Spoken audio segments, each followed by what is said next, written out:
Hi, I am Srinivasanji doing Electrical and Electronic Engineering at Anna Institute Tiruchirappalli. Today I am going to interview my faculty on Total Quality Management, Mr. Thirumalagan, who is an Assistant Professor at Anna Institute Tiruchirappalli.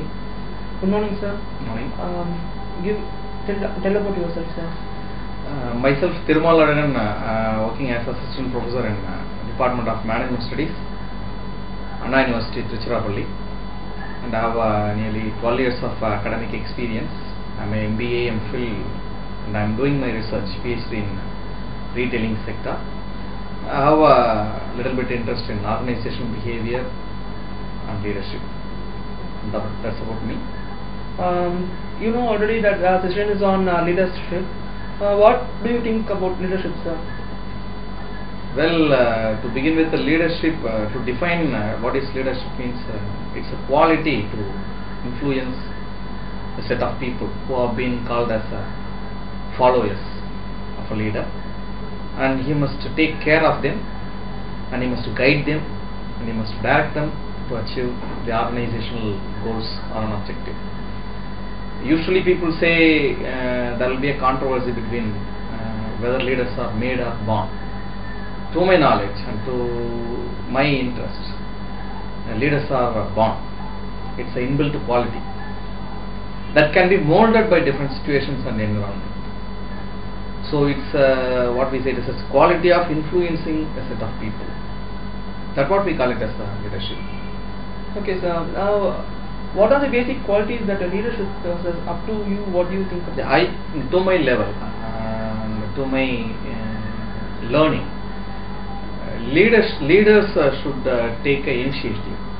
He must be the first person to represent anything, whatever happens to him, and he must be an example for the followers, and he must be a risk taker, and he must have a confidence in his mind to lead a set of people, and he must influence the people formally or informally in order to reach the goal, probably an organizational goal, and he must guide them properly to reach the goal in a proper way. So that will be the qualities for a leader. So if a leader have these qualities, and as I said, leadership is an inbuilt quality, along with this, automatically he can shine a good leader in this in his career or in his area. I think you may have come across many leaders in this in the past life. Who you admire the most? The person whom I admire the best leader, the former Chief Minister of Tamil Nadu. He have passed away, Dr. M.G. Ramachandran. Still, many people in Tamil Nadu are fond towards the qualities of M.G. Ramachandran have. He is not an educated person, not well educated person, but the quality he had with him, how to influence people and how to mingle with people, how to guide them, how to take care, have made him a good leader. Still, most of the people in Tamil Nadu are thinking the best leader in India will be M.G. Ramachandran, and who want to sacrifice their life only because of the words comes from M.G. Ramachandran. There are many people.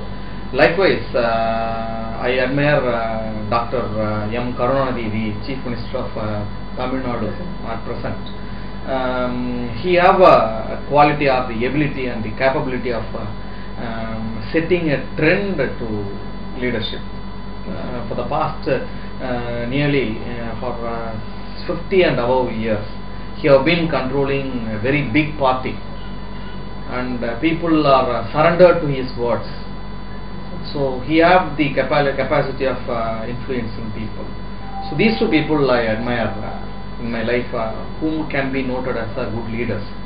And Srinivas, what is your idea about leadership? What from your studies and from your learning, what do you think leadership means? To me, leadership means sacrificing his life to the people to achieve the common goal, and then organizing his peoples among and finding the problems among his people and guiding them in a proper way. Guiding them in a proper way.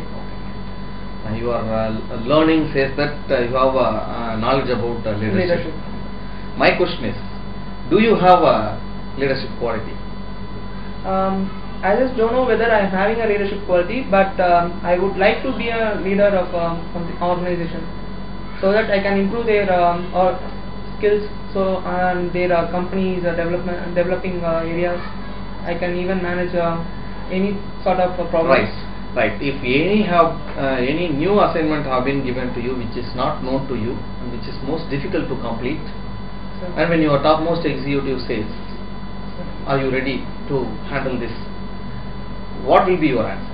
Of course, I will be answering yes, because to be the leader, we have to sacrifice and we have to learn something new, and then we have to manage those things. Yeah, that's the thing we call it as an initiative.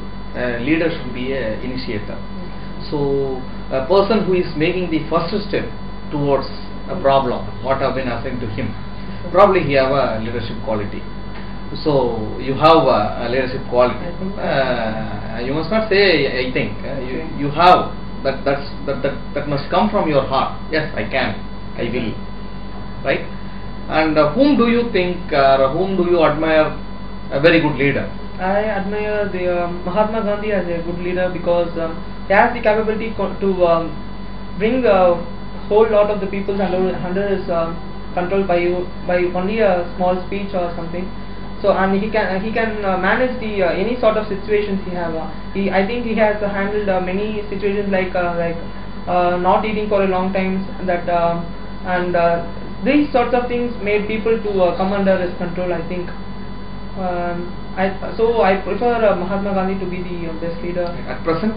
At present, I admire Mr. Karunanidhi to be the best leader, because he is doing best to the peoples under his and every his words that comes from the mouth brings the peoples to him.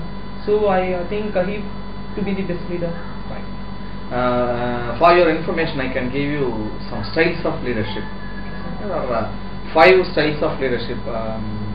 We call it as autocratic leadership style, democratic leadership style, bureaucratic leadership style, free rein leadership style, and paternalistic leadership style. Probably autocratic leadership style is a style where a leader acts as a boss. He dominates. He never give any chance to his followers to speak out. So whatever he says, that should be followed by his followers. That is a style. In older days it have been practiced. And the democratic leadership style is a leader who make his followers to feel comfortable within his control. So they have a right to express their own ideas, opinions, suggestions, feelings, likewise. And when we move on to bureaucratic leadership style, they follow strictly the rules and regulations of one organization. If anything in the rules, they will proceed with it. But if they couldn't find any rules, and they will not do anything good for the people, probably to the followers. And when you move on to free rein leadership, automatically you can enjoy a lot under their leadership, but they stand strong on the results. And a paternalistic leader, probably you might have been aware of paternalistic leaders. They act as a father role for the followers. So they treat their followers as their family members, and they maintain a good relationship and affinity towards their followers. Out of which these 5 leadership styles, if you have become a leader in future, right, what style will you adopt? I will adopt the style depending upon the situation, sir, because it may be depending upon the current situation in which my follower is belonging to. Because if he is in a critical situation, I will be handling democratic or something else. But when it concerns with not important or it can be handled in the future, I will be handling one and only the autocratic leadership. Leadership. You faced the question properly. Thing is, it's like a mask. Leadership style is a mask. So see the situation, analyze the situation, and make yourself which mask you are going to wear for that situation. So you can't wear always a single mask to all this situation. Then you will never become a good leader. So when people will say you are a good leader, analyzing the situation, and you must act as a representative, you must act as an initiator, you must act as a risk taker, you must act as a problem solver, then only you will be noted as a good leader. So you must see both the sides, what's happening, analyze the situation properly, and then wear a mask, probably either autocratic leadership style or a bureaucratic leadership style or a democratic leadership style. So that must not do any bad things for the other people, probably to your followers, and follow some ethics. And if you are not following any ethics in your leadership, probably you can be named as a good leader. So if you follow these things, have a confident mentality, and say yes to your assignments, and make your followers to feel that you are a role model for them. So set an example. You can't give your commands or orders or instructions that these things has to be followed. If you have been with that type of mentality, you should be an example for that. So just a mere given writing statements, these are all to be followed, these rules and regulations are to be followed. Instead, you be a part of that rule and you act based upon the rule. This automatically creates a change in the minds of your followers and they try to follow you. So be an example for your followers. So these things make a person to become a good leader, and that's about. I can find from your words and from by your discussion, you have your leadership quality. Definitely, you have a leadership quality, but you should be tuned in certain areas. When you get employment and when you get chances, when you get opportunities, you can show a lot of ability to handle a set of people. So all the best. Thank you, Srinivas. Thank you, sir. Thank you.